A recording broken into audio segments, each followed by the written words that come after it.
Assalamualaikum warahmatullahi wabarakatuh, saudara-saudaraku muslimin dan muslimat yang dirahmati Allah. Bayangkan di tengah gemerlap dan hiruk-pikuk kota Madinah pada zaman Rasulullah, tersembunyi kisah tragis seorang wanita cantik bernama Musaikha di balik senyumannya yang menawan tersembunyi. Penderitaan yang tak terbayangkan. Apa yang membuat wanita ini akhirnya berani melarikan diri dan mencari perlindungan kepada Rasulullah? Bagaimana tanggapan sang Nabi terhadap keluhan hatinya yang pilu? Ikuti kisah menggugah hati ini yang akan membawa kita menyelami kehidupan kelam usaha dan pengampunan yang datang di akhir cerita. Bagaimana kisahnya? Mari kita simak video ini sampai akhir agar memahami hikmah yang terkandung di dalamnya.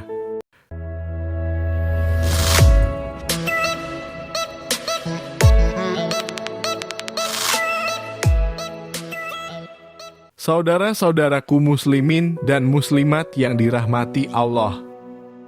Pada kesempatan kali ini kita akan membahas kisah budak seks pada zaman Rasulullah Shallallahu Alaihi Wasallam. Pada zaman dahulu ada seorang wanita cantik bernama Musaikha, seorang budak milik Abdullah bin Ubay yang tinggal di Madinah. Kota besar penuh keramaian dan hiruk-pikuk, yakni saat pagi cerah matahari seakan-akan memberikan semangat bagi mereka untuk menjalani aktivitas.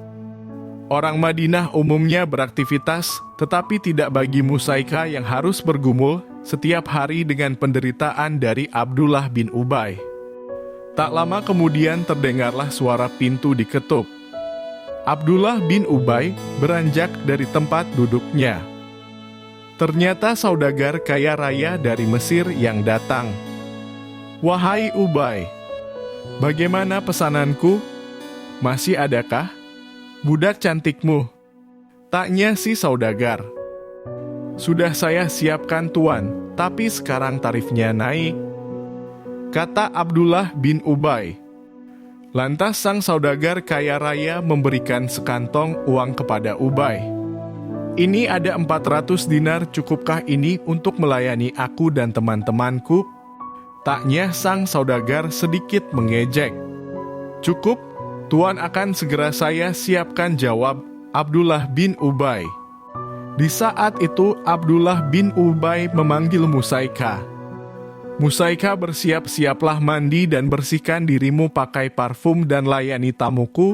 Ini tugas yang sangat berat." Tanpa sadar air mata mengalir saat Musha berlalu menuju kamar mandi.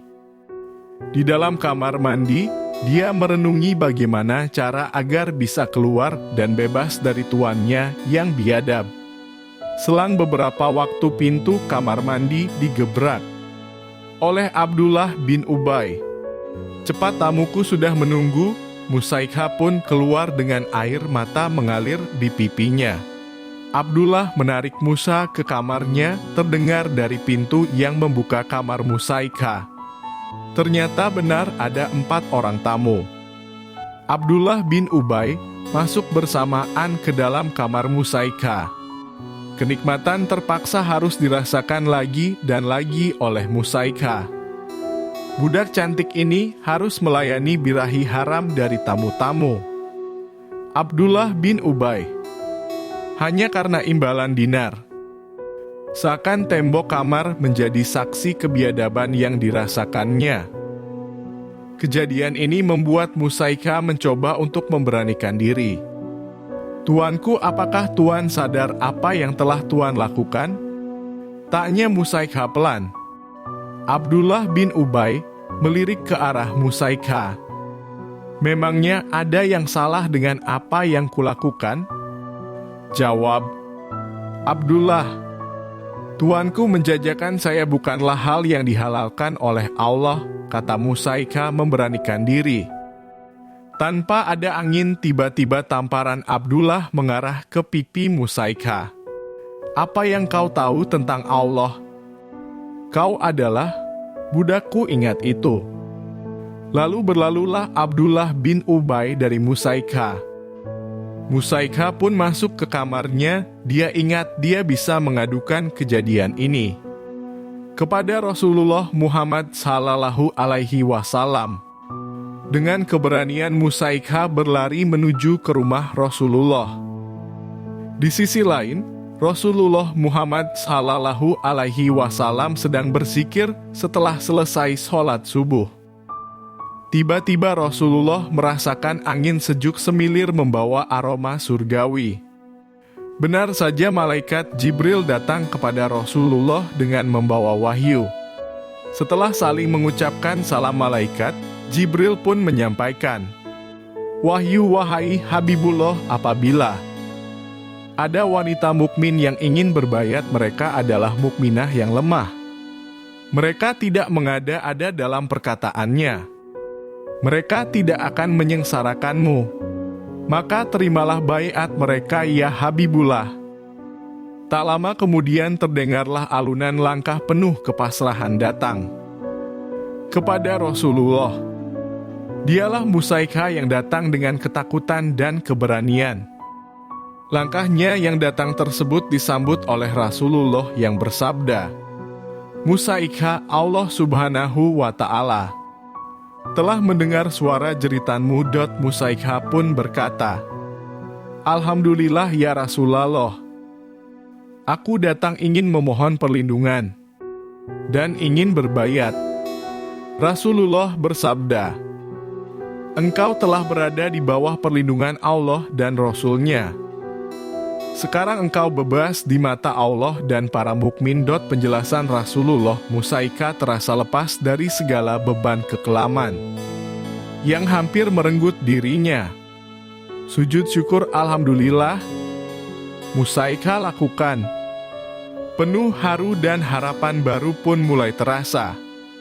Singkat cerita, Rasulullah menemui Abdullah bin Ubay dengan tatapan bijaksana yang menggetarkan jiwa Ubay. Abdullah bin Ubay dapat melihat sendiri kejahatan yang selama ini ia lakukan. Musaikha tidak dapat lagi kau miliki. Kini Musaikha telah bebas dari perbudakan keji yang engkau paksakan. Menyuruh perbuatan yang sangsat rendah seperti itu, kata Rasulullah.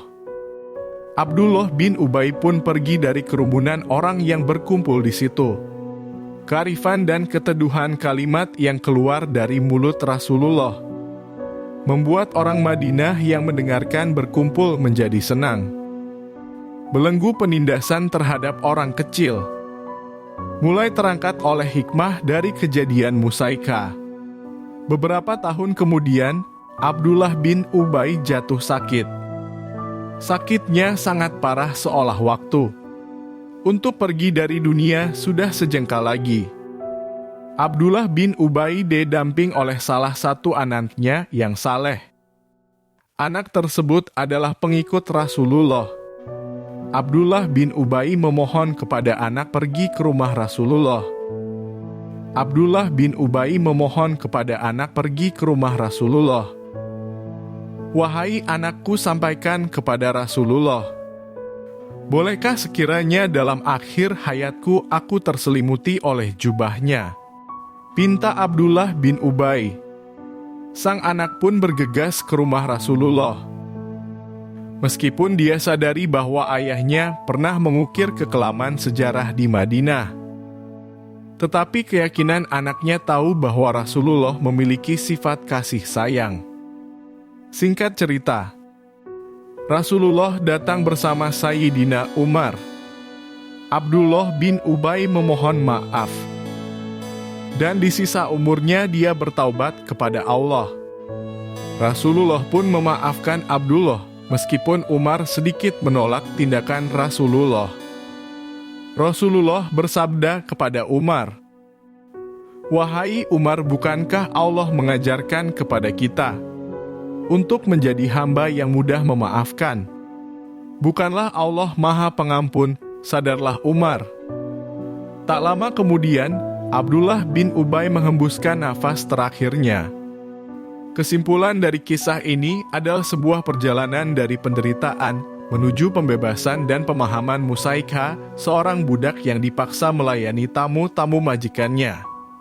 Abdullah bin Ubay menemukan kekuatan untuk mencari perlindungan kepada Rasulullah. Dengan keberanian dan keyakinannya, Musaikha akhirnya dibebaskan dari perbudakan dan mendapatkan haknya sebagai manusia yang merdeka di hadapan Allah dan Rasul-Nya. Kisah ini menunjukkan bahwa keadilan dan kasih sayang selalu menang atas ketidakadilan dan penindasan. Rasulullah mengajarkan pentingnya memaafkan dan melindungi yang lemah. Sebuah pelajaran yang relevan sepanjang masa. Dengan memahami dan mengambil hikmah dari kisah ini, semoga kita semua dapat menjadi pribadi yang lebih baik. Selalu mendekatkan diri kepada Allah Subhanahu wa Ta'ala dan menjadi manfaat bagi sesama. Amin ya Rabbal Alamin.